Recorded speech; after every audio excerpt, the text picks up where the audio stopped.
Hey, this is Morty back with another video.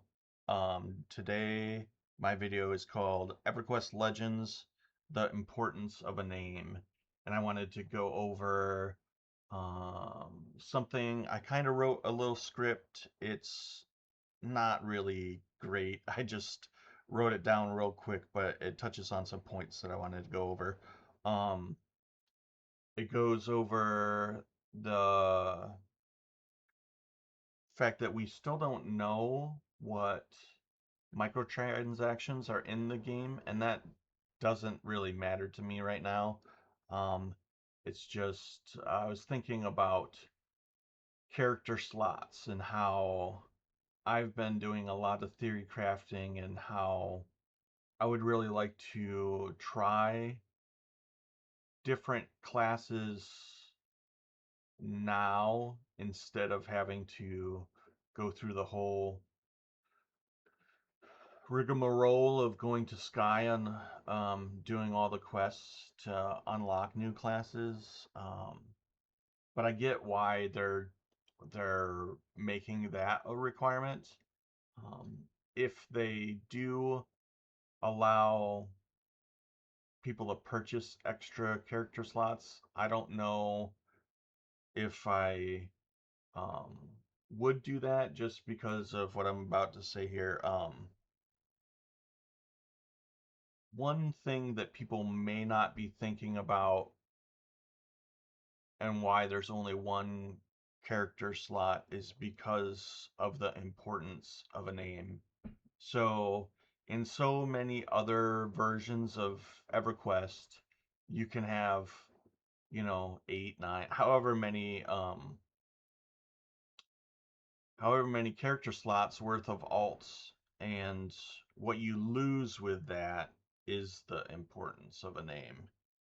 Um, you lose, you know, your your rep from one character to another. People don't recognize you when you swap onto your alt unless they know that it's your alt, and that becomes watered down, I guess you could say. And what really what I really like about the one character slot is that it puts the onus on you from how you treat people, helping people, teaching people, becoming a real like member of a community. Um, while you gear your character, you build your character, and then you become a legend, right? So that's my cheesy little spiel there on why I think that it's good to have just one character. Um, I like to try to educate people and try to come up with, you know, straying from the norm ideas in gameplay and places that people experience. I make videos on dad camps. Um,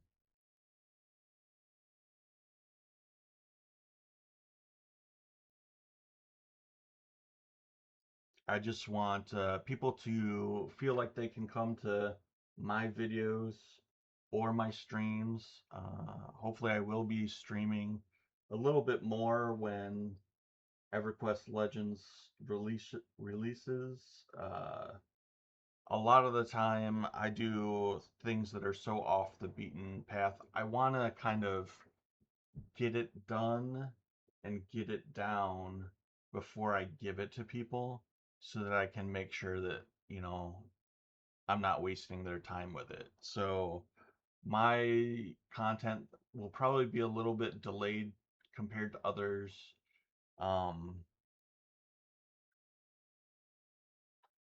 I do have extra time that I can put in the game because of my work schedule, so uh, I might be able to kind of stay on par with not the super sweats, but uh, some of the a little bit addicted non-normies, which is what I consider myself, I guess. Um, the last thing that I want to talk about is that people are still kind of not building content um, with information. So I go into streams all day and I ask questions like the other day I was in a stream and I saw somebody doing crafting, and it's significantly easier to do crafting in EverQuest Legends because you can look up the item and then you can put the stuff in the crafting bag and then you can make a whole bunch of that item. So it's pretty interesting, but um, you still have to go through the process of combining them as far as like to level up the items from level 0 to 10. So for crafting, that's really excruciating with how many clicks you have to do. So I thought, there might be a way around this is if you can charm a mob and you just give them all of your items and then you kill the mob and then all of their items are in the loot window and you can just click the merge button. But unfortunately, well, I guess fortunately, I asked a streamer that exact thing and they thought that that was a good thing to test out. So they went and tried to do that, and the charmed NPC gave the items back. So you can't charm and give items to NPCs to add to their loot table so that you can do the merge. So that's one thing that I found out. Another thing that I asked is like what's the stack cap? So like if you're doing stacks or buying items, like it's not just 20 anymore. Like for some items, I was told that the stack cap is 1,000, and for some it's 100. So that's something that people have to get used to. Um, and I asked about hand-ins. So I was told by somebody in a different stream that you can hand in, say 170 bone chips for your bone chip quest. Uh, and then I was told by somebody else that some quest givers allow you to give stacks, air quotes, I guess, because we don't really know what, I guess I would say bulk items. Some quest givers allow that and some don't. So just a warning to those out there. Don't don't give your first stack to or bulk amount of items to an NPC without first testing that it takes multiple at once. Then I wanted to go back over my starter racing class. I'm still going to start Ogre because I think that Ogre is going to be one of those. One, stun immunity is going to be really big for your first playthrough. So it'll be very helpful with 0 AAs to kind of get over some of the issues that people have. And there's no death penalty, so it really doesn't matter. You don't have to choose Ogre, but that's just for me.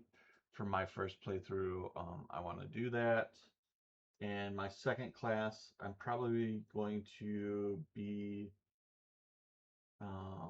mixing it up a lot. Like right off the bat, I'm gonna be an enchanter because you get some really early level illusions that will help ogres traverse and do a couple things that I want to do. Then I'm probably going to level up druid and wizard to probably around like at least 23 to get a whole bunch of ports. Um, and then I think I'm going to go SK Cleric and get that all the way to 50. And I want to change my ogre's primary class to paladin after that, and then we'll probably mess around with some other classes along the way. So that's my plans right now. A lot of things still depend on spells, AAs, and other abilities that aren't in the game yet. I'm enjoying watching people test things when they do. I think people are really super hyped on Spellblade, and I like it a lot. I think that people are so hyped on Spellblade that they haven't checked out the other stances enough. So I guess I'll leave you guys with that. Thanks for stopping by. Thanks for watching the video. Oh, one last thing that I wanted to say is that the new map that they're going to have in there that has all the little dots um for your tracking. Oh my goodness, that's gonna be so good. Because I was just running around here tracking some fish, and uh, actually he's up right now, so um, maybe I will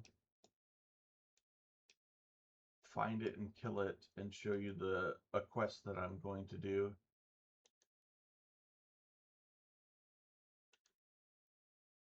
It's a great thing that he. So back to the map. You know, like if I had my tracking circle on here, I could just hover over the dots and see where it was, so that I wouldn't have to follow this little text box about where this mob is. So I think this guy's supposed to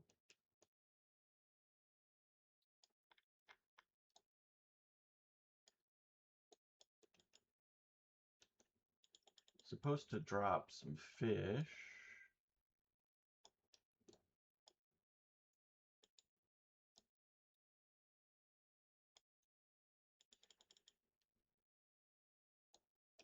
Let's loot him if I can find him in this dark water.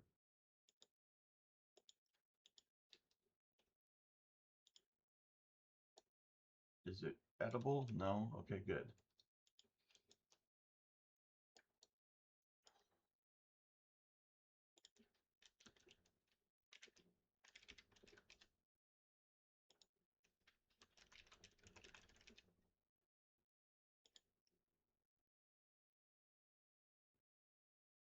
So this is for a fishing pole quest that I guess I'll give you guys um, the early scoop on something that you probably won't want to do a whole bunch of times. But it's an all item that's kind of fast. Now let's pull up my track again. I'm looking for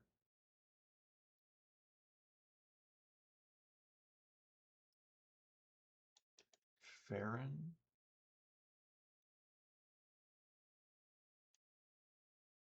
This guy.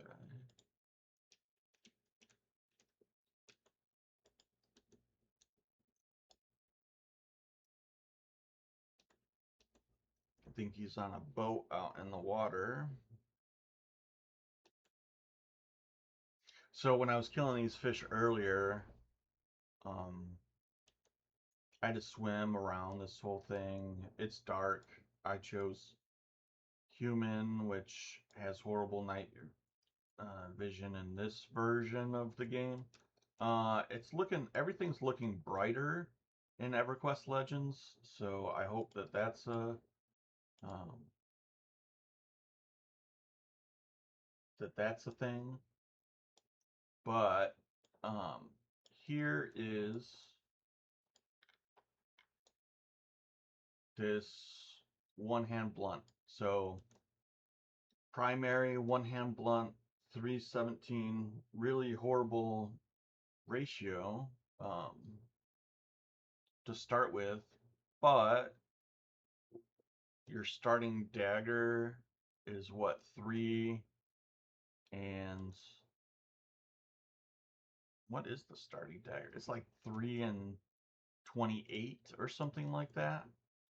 So this is going to be a little bit better. That mob is level 15, so you might find what's a crack staff? It's like 5 and 32. So